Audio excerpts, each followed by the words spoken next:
Now, Excelsior High School completed the ISSA Urban Area Under-19 cricket double, hammering Kingston College by 181 runs in the final of the T20 competition played at Melbourne Oval on Friday. St. Catherine High finished third.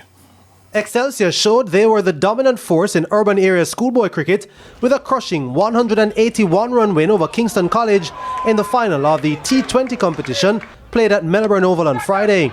Like they did in the Grace Shield competition, Excelsior rolled over their opponents in the shortest format of the game.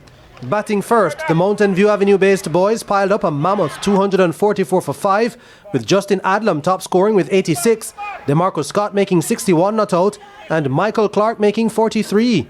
Kevondre Virgo took 3 for 51 to be the pick of the Kingston College bowlers. In their chase, Kingston College were restricted to 63 for 9, with Tamari Redwood bagging 4 for 9. Excelsior coach Kirkland Bailey says they demoralized their opponents with their huge total. So I had it once the batting innings closed. 240 with the scoreboard pressure and the bowling that we have in our team.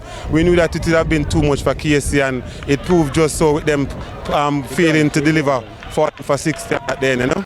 Top run scorer Adlam says his plan was simple. It was a wonderful innings. All I did was back my talent and play to the best of my ability. Well, it was fairly easy. I'm a very strong young man, so all I do was just back my strength and my talent and hit the ball. On the other hand, KC coach Shane Brooks says his team's best asset was taken away from them by their opponents. We had wanted to win the toss and bat it first. I think our strength is in our bowling. We have been putting total on board all season. We have been defending them. Nevertheless, it never worked out today, but we were beaten by a very good team. They played well and they are deserving winners.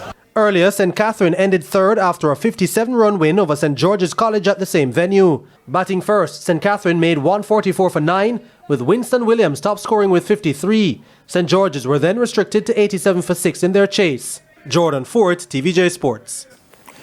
After